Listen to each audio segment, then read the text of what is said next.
Bem-vindos ao Compartilha, o podcast produzido pelos alunos do 4º semestre do curso Tecnologia em Produção Multimídia do Centro Universitário Senac São Paulo.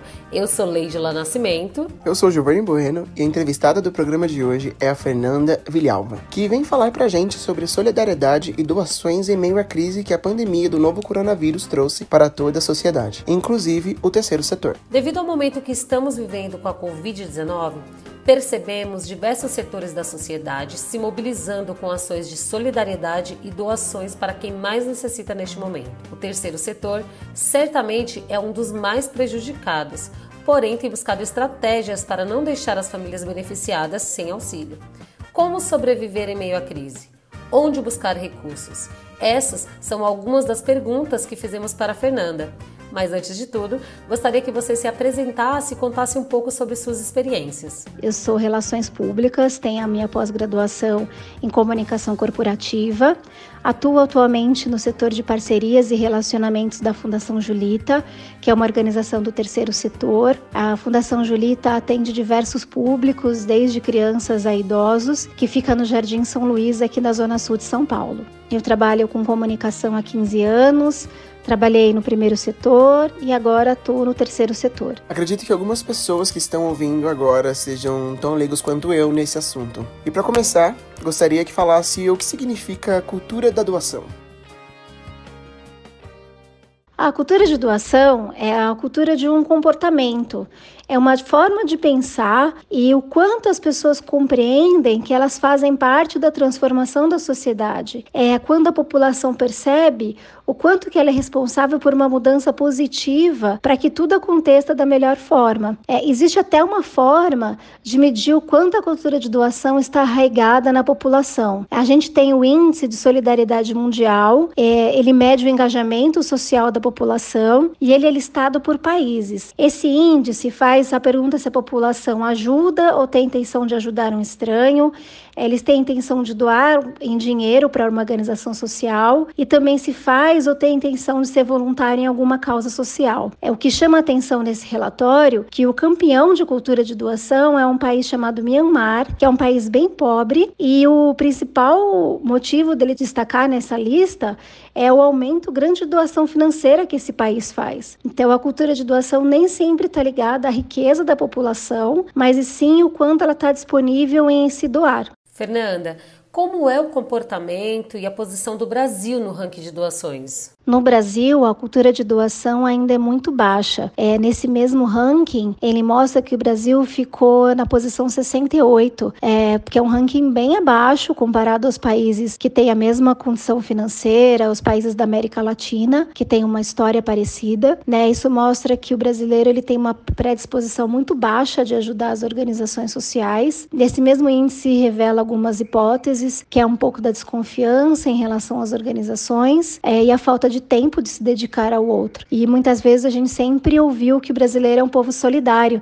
Isso contradiz muito da cultura popular e que, na verdade, na prática, isso não acontece. Consegue situar a gente sobre como as ONGs estão se organizando e como estão as doações para as ONGs nesse momento de pandemia? A maior parte das doações que vão para organizações sociais, principalmente as de maior porte, vem da iniciativa privada. E o que acontece? Em momentos de crise, independente se é de saúde, econômica ou de qualquer natureza, as empresas elas tendem a diminuir os custos, já prevendo um futuro mais difícil. Então, os primeiros cortes desse tipo de investimentos são em ações sociais. Então, as organizações acabam ficando bem vulneráveis em relação a todos os momentos de crise, Em especial, o que está acontecendo agora com o corona, que as organizações estão deixando de funcionar e as empresas, elas têm muito dessa contrapartida de, olha, eu estou atendendo tantos jovens, atendo o número de idosos, atendo crianças.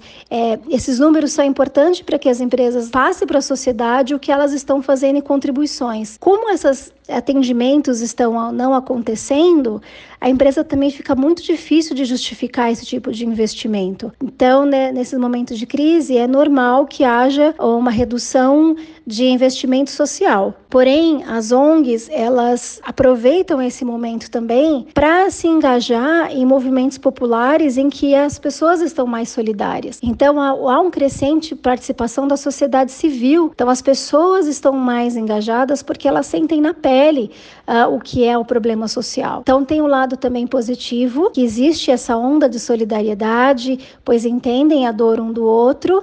Então, também há uma contrapartida nesse ponto. As organizações agora elas têm um desafio de exercer essa função social num momento de crise. Então, porque elas deixam de fazer os seus atendimentos normais para atender a real necessidade da população agora. Muitas dessas organizações não estão ainda preparadas para isso, que muitas estão acostumadas a trabalhar com educação, ou trabalhar com esporte, ou trabalhar até com a frente de saúde, mas não relacionada ao Covid. Então, as organizações elas precisam mudar o foco muito rápido, porque agora elas têm uma demanda diferente, uma necessidade social diferente, e elas precisam suprir essas necessidades. Então, tem dois desafios: o externo, que é a falta de investimento, e a própria organização de se posicionar diferente e tomar uma ação muito rápida para poder atender seus beneficiados. Quais os caminhos para a captação de recursos neste momento que a gente está vivendo? Para a captação de recurso, nesse momento surgiram alguns editais específicos para esse momento de captação. E aí, de novo,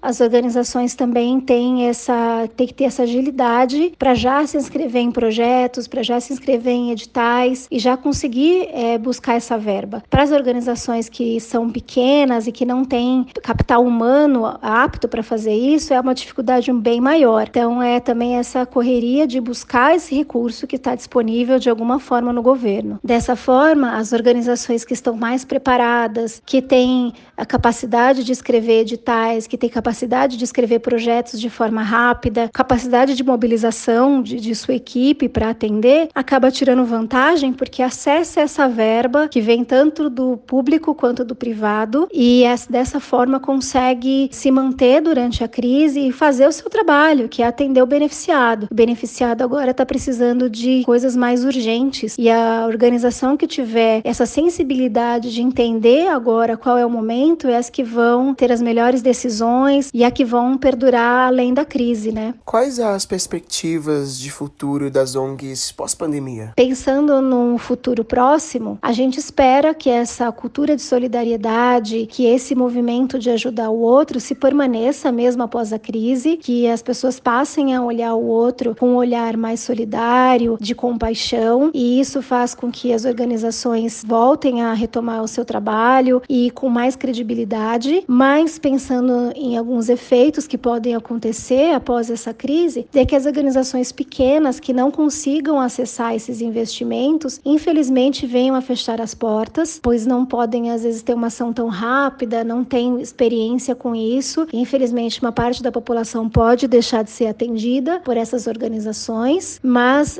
a gente tem que pensar sempre o lado bom da história e esperar que essa preocupação com o outro se permaneça e que a gente possa se restabelecer novamente como uma sociedade, não igual, mas de forma melhor do que já éramos. Fernanda, quero muito te agradecer. Eu faço das suas as minhas palavras.